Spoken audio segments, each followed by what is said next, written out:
After being expelled from Harvard due to a mistake, a young student finds himself forced to rebuild from nothing, on a path he never expected. Eliot Hart rises outside the traditional world of science, forging his own way without erasing his past. From failure to hope, from shame to inspiration, his journey leaves one lingering question.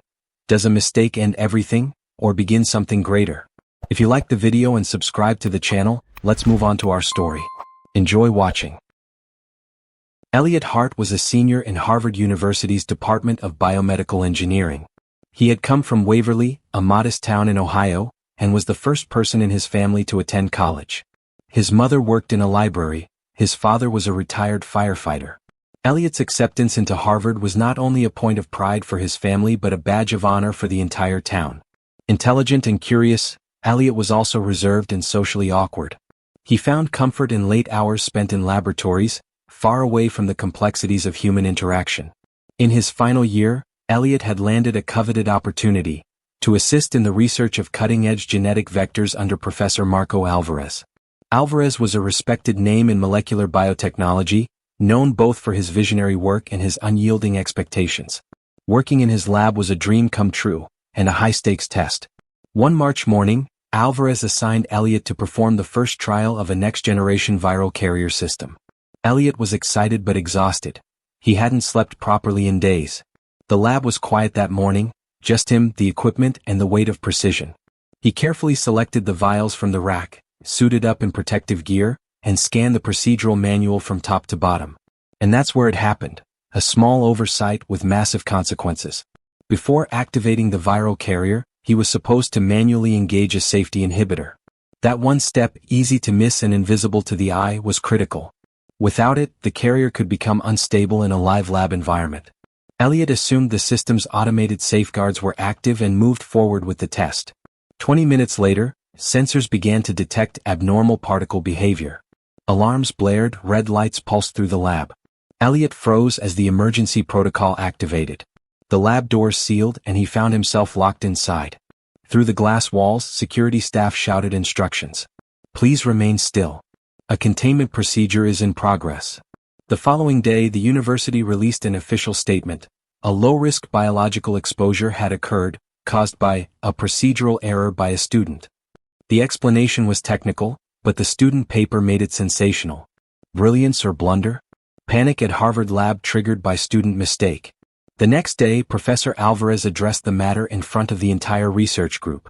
If you don't understand the protocols, he said, eyes locked on Eliot, you don't belong in this lab. Science does not forgive recklessness. Neither does Harvard. Though spoken with restraint, his words hit like a public sentence. Eliot's face went pale. His eyes welled up, but he didn't cry. Within 2 weeks, the university's disciplinary board voted to expel him. His academic record now bore a single, scarring note: violation of laboratory safety procedures through negligence. There would be no degree, no graduation, no chance at grad school. When Eliot returned to his dorm to collect his things, the hallway murmured behind him. Some students pointed and laughed. Others simply looked away. Former friends from study groups barely made eye contact. Eliot's time at Harvard ended not with celebration but shame. Later that evening, he stood at the train station holding a one-way ticket to San Jose. He carried only a backpack and a notebook filled with the ideas he'd once hoped would change the world. There was no anger in his eyes, just a quiet determination. On the first page of his notebook he wrote 3 words: another way forward. The train ride to San Jose marked the first quiet moments of a new chapter in Eliot Hart's life. As he gazed out the window at the passing towns and the fading afternoon light, he felt a dull ache inside, but it wasn't anger. Only weeks had passed since the incident, but Eliot already felt like a different person. Expelled from Harvard, shamed in front of his peers, and unable to explain his feelings even to his well-meaning parents, he had become something between invisible and exposed. He chose San Jose not because it offered certainty, but because it offered anonymity. It was the heart of Silicon Valley, but also a place where no one knew his name. Here he could start over. Here maybe he could become someone else. In his first week, he rented a basement room in a weathered old house. The landlord, a sharp-eyed older woman named Mrs. Eileen Cooper, was both grumpy and oddly perceptive. "You've got the look of someone trying to outrun something," she said, squinting at him. "But remember, son, no matter how far you run, the mind is a suitcase. If you don't unpack it, you carry the weight forever." Eliot wandered the city during the day, spending time in public libraries, university cafes, anywhere with free Wi-Fi. He applied for odd jobs. His resume still said Harvard, but the internet said something else. A single search revealed the scandal in detail, and no interview ever followed. Then one afternoon, a campus bulletin board at San Jose State University caught his eye. Volunteers wanted at Maker Lab, background in electronics, biotech, or engineering preferred. No pay, no money, no prestige, but it was a lab. And to Eliot that meant everything. When he filled out the volunteer form, the student coordinator raised an eyebrow. Harvard? For real? Eliot hesitated, then replied, used to be. The smile that followed was uncertain, but honest. He turned in the form and showed up the next day. Maker Lab wasn't much to look at. An old computer room converted into a makeshift lab, filled with 3D printers, open-source hardware, and the raw enthusiasm of people building things just to see if they could work. It felt less like a lab and more like a startup garage, and that gave Eliot hope. Here, mistakes weren't punished. They were expected. The first person he met there was Mia Reyes, the lab's volunteer coordinator. A 27-year-old former Stanford student, Mia had chosen to mentor at SJSU to support young innovators. She gave Eliot basic tasks at first, calibrating printers, labeling supplies, organizing tools. But Eliot began staying late. Long after everyone else left, he'd sketch designs in his notebook, review old data from Harvard, and obsessively reanalyze the viral carrier system he had once failed to control. What if, he'd write, then cross it out? Start again. One night, Mia returned to grab something she'd forgotten and found Eliot alone, fabricating biosensor casings with one of the 3D printers. He jumped when she entered, stammered out an apology, but she just smiled. I'm glad you're here, she said. People who get back up after falling walk with more purpose. What are you working on? Eliot hesitated, then held out his notebook. Something unfinished, from Harvard. But this time on my own terms. That night, for the first time in months, Eliot didn't feel alone. The first few months at Maker Lab were a mix of cleansing and rebuilding for Eliot. Compared to the high-tech, sterile labs at Harvard, San Jose State University's little makerspace offered him something different. A space where he was finally in control. Here, no one expected perfection. In fact, most people didn't even know who he was, and that anonymity felt like freedom. One night, alone in the lab, Eliot opened his old notebook. The early sketches of the viral vector system he had tested back at Harvard were still there. With distance and hindsight, he saw that his mistake wasn't just procedural, it was structural. The system lacked layered safety mechanisms. At Harvard, he'd assumed the technology had to be complex to be powerful. Now, in this humble lab with limited tools, a new question formed. Could I build a safer, modular, and affordable carrier system? He thought of the clinics in low-resource areas, the mobile health units in developing countries. These weren't high-end research labs. They needed simple, reliable tools. Eliot's mind lit up with possibility. The same functionality, but truly accessible. The idea didn't become a project overnight. But Eliot now had a purpose. Each evening, he stayed at Maker Lab long after the others had left. He simulated designs on his laptop using open-source biology software, referencing old academic papers and sketching updates. He constantly returned to his failure at Harvard, analyzing it frame by frame. Every detail mattered now. One day, a small biotech startup called BioNexus visited Maker Lab to host a talk. Their founder, Dev Patel, a young scientist with a reputation for supporting open innovation, gave a brief presentation. Afterward, Eliot couldn't help himself. He nervously approached Dev, introduced himself, and opened his laptop to show the early schematics of what he was calling a safe vector prototype. Dev studied it for several minutes, then looked up. This is interesting, he said. Low cost, multi-use, and most importantly, safe. Where are you studying? Stanford. UCSF. Eliot paused. Maker Lab. I work independently now. I used to be at Harvard. Dev's eyebrows lifted, but his voice remained neutral. Let me know when you have a working version. I'd like to see where this goes. That small moment, just a bit of encouragement, meant the world to Eliot. For the first time since leaving Harvard, someone in the field saw him not as a failure, but as a project in motion.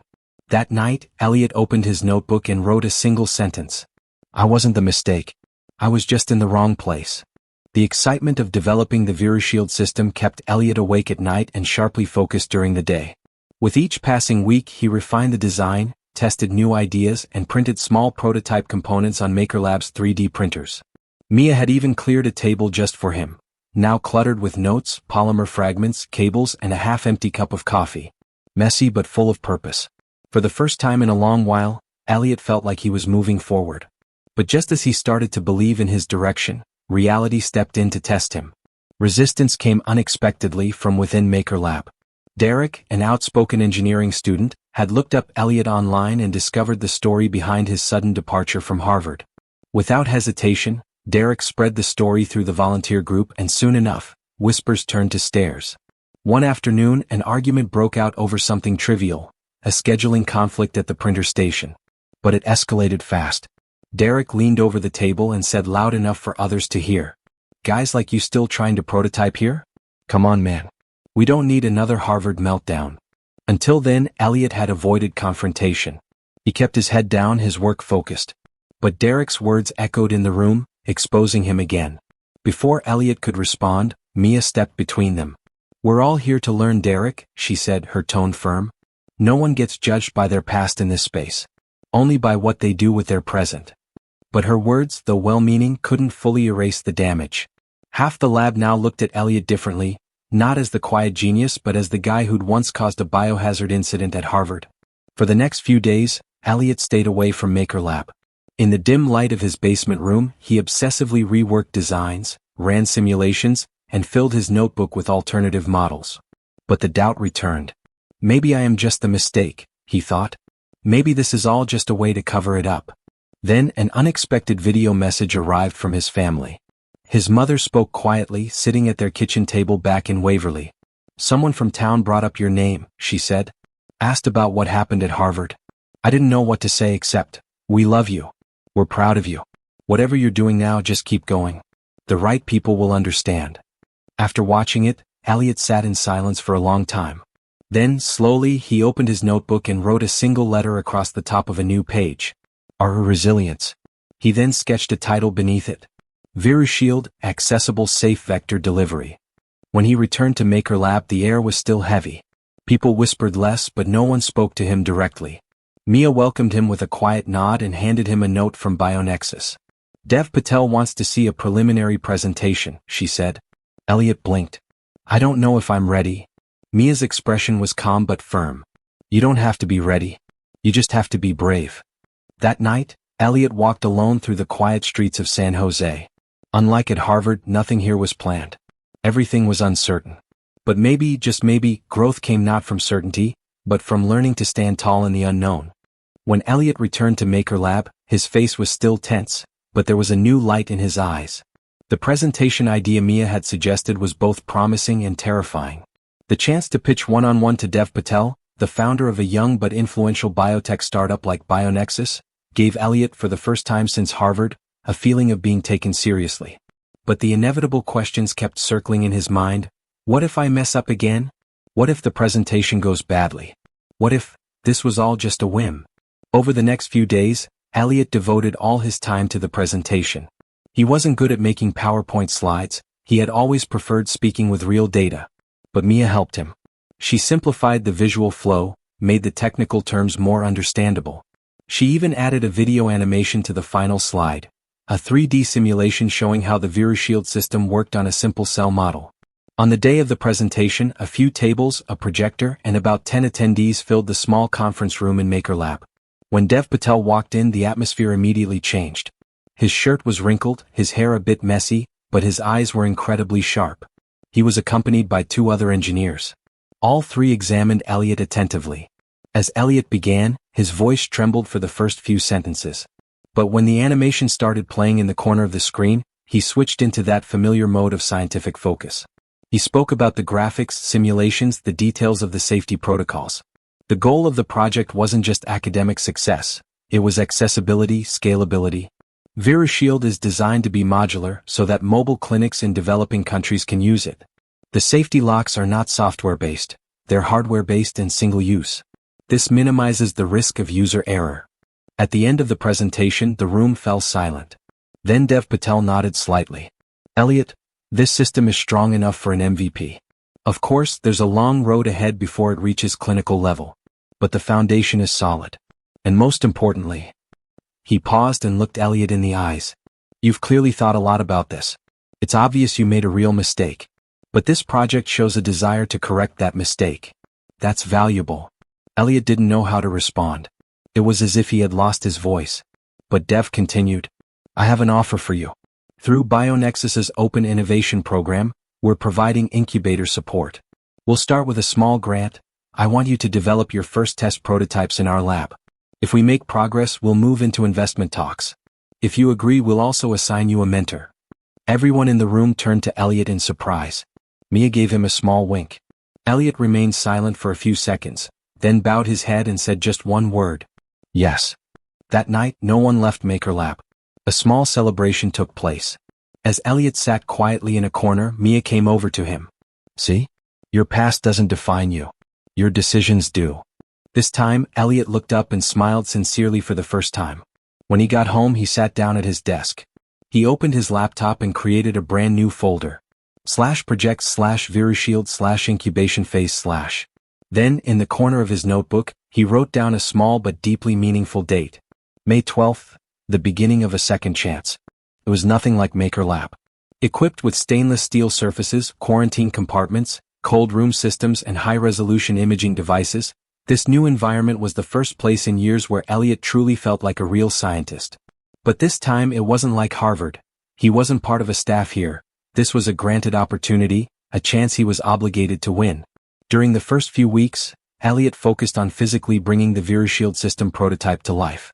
His theoretical models were strong, but in practice things worked differently. Some of the early prints lacked structural integrity. The reactive fluid reservoirs leaked, and some connection points were unstable. The very idea Eliot trusted most, modularity, was on the verge of becoming the system's weakest link. He stayed in the lab for days. Sometimes he spent the night curled up on a chair in the cold sample room. When frustrated, he would clasp his head in his hands and drop to his knees. Is everything going back to square one? This question gnawed at his mind. Dev Patel visited the lab several times to review progress. At first he was patient, but over time, his tone grew shorter and his sentences more direct. Eliot, your idea is solid, but the design is unstable. If we can't reach a safe working prototype in 2 weeks, the budget will be reevaluated. You know this, right? Eliot could only nod. The knot in his throat wouldn't let him speak. One night, after another failed test, Eliot stepped out of the lab. He climbed to the roof of BioNexus and looked down at the city. His eyes filled with tears, but he didn't cry.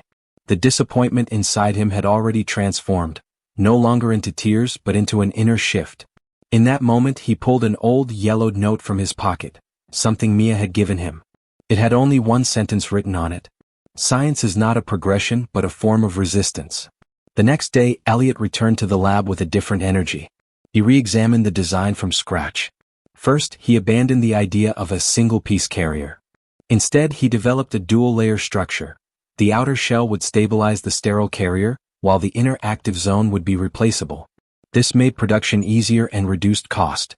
Within a week, the revised prototype was produced. This time, the print was flawless, the chemical reservoirs were secure, and the carrier system was stabilized.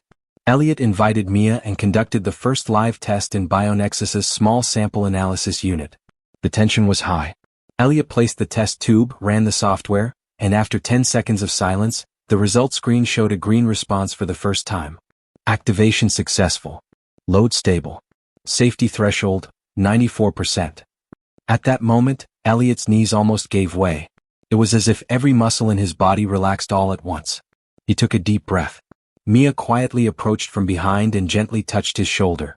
You know, she said, people remember success, but it's the failures that make you who you are.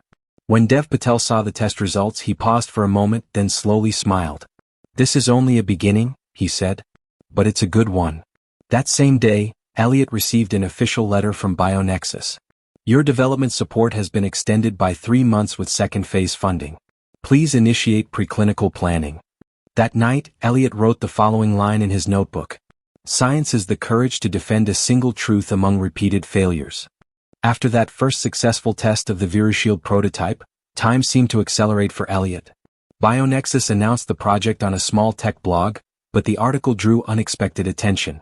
Titled, Expelled from Harvard, Now Breaking Ground in Biosecurity, the story was shared thousands of times on Twitter and LinkedIn. Those who first heard Eliot's name in connection with his expulsion from Harvard were now getting to know him through his success. BioNexus wanted to create a short promotional video for the project. Appearing in front of the camera was difficult for Eliot. When he took the microphone, his hands were sweaty, and his voice trembled during the first sentence. But then he took a deep breath and told his real story. I made a mistake. A big one. But isn't that what science is? Failing, learning, and trying again. I didn't just build a project. I rebuilt myself. That video marked the beginning of a new era in Eliot's life. 3 weeks later, he received an invitation to the Bay Area Biotech Conference in San Francisco. They wanted a 20-minute presentation on the ViruShield project. When Eliot first heard the offer, his heart felt like it would leap out of his chest. This wasn't just a call back into the professional world, it was also a call back into academia. But it was also a great risk. Hundreds of academics and students from Harvard, MIT, and Stanford would be attending. Throughout the preparation process, Mia and the BioNexus team supported him. They simplified his slides, rehearsed his speech, and taught him how to control his body language. On the day of the presentation, just walking through the crowded foyer of the San Francisco. As Eliot entered the auditorium, he found himself alone backstage before stepping onto the stage. He looked at his reflection in the mirror. He wore a neat but simple blazer, and in his back pocket was the notebook he always carried. He whispered to himself, I'm not that Harvard kid anymore. But I'm not flawless either. I'm still learning. And that's enough. When he stepped onto the stage, the hall was silent. Under the spotlight, he squinted at the audience for a few seconds. As the first slide appeared, a few whispers rippled through the crowd. Some former Harvard students had recognized him. For a moment, Eliot's eyes froze. But then he began to speak. The design logic behind ViruShield, the early failures, the test results, and finally his personal message. If the purpose of science is to serve humanity, then success should be measured not just in the outcome but in the journey itself. I started over through my mistake. Because science is the most beautiful work done by imperfect people. When his talk ended, there were a few seconds of silence. Then the room erupted in applause. Among those standing to applaud was Dana Liu, one of Eliot's former classmates from Harvard. After the conference, she approached him. Eliot, I'm glad to see you. Back then, I never told you I believed in you. But now I'm proud. Eliot simply bowed his head and thanked her. Those words meant more than 1,000 statements from the committee that had expelled him from Harvard. That night, as he returned to San Jose, he stared out the bus window. Among the city lights, he felt a sense of peace inside. When he arrived home, he opened his notebook and on a new page, he wrote a single word. Forgiven. A year had passed. Eliot Hart was no longer just a biomedical engineer. He was now an entrepreneur at the helm of the microbiotech firm he had founded, leading a small yet effective team. The ViruShield system had successfully completed its first field tests at mobile health stations in Africa and Southeast Asia. Under a World Health Organization pilot program, an order for 50 units had been placed. Eliot's name now appeared in scientific journals, startup blogs, and conference agendas. Yet he still lived in his modest San Jose apartment, ran volunteer workshops with Mia at Maker Lab, and mentored students one-on-one. That morning, a refined envelope from Harvard University arrived in his mailbox. Inside was a brief but striking note. Dear Eliot Hart, your graduation records in the Department of Biomedical Engineering have been updated. Your academic qualifications completed in the spring 2022 term and your ongoing scientific contributions have been reviewed. Your recorded disciplinary sanction has been removed. Harvard University is proud of its former students who contribute to society. Respectfully, Office of the Disciplinary Board Secretary. When Eliot read the letter, he said nothing for a long time. He listened to the silence outside. Then he folded the letter in two and slipped it between the pages of his notebook, but he neither displayed it on the wall nor showed it to anyone, because he no longer needed to prove himself. That evening, he and Mia held the weekly Innovation Circle session with young volunteers at Maker Lab. Julian, an 18-year-old, grew so excited describing his low-budget respiratory sensor that his sentences tangled. Eliot knelt beside him, spoke at eye level, and said, Science exists not to shame anyone but to encourage them. Remember? Julian nodded. Eliot touched his shoulder. Keep going because this sensor could change a life, maybe even yours. That night, after Maker Lab had emptied out, Mia and Eliot talked while gathering half-finished circuit boards, notebooks, and plastic sample molds from the tables. So what happens now?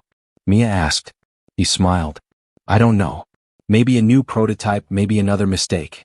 Maybe it all starts over. but this time without fear. At that moment, a saying mounted in an old frame on the wall caught his eye, a note Mia had hung there since their earliest days. If you can't find a path, make your own. Eliot walked over to the frame and added a small note beneath it. And if you make a mistake, turn back and walk that path again. As the night wore on, only the soft hum of the printers remained in the lab. In the silence of San Jose, a man who had found his own voice was reshaping the future. He was no longer the kid expelled from Harvard. He was the main character in a story written with his own hands. Thank you for listening. Don't forget to subscribe to the channel and like the video.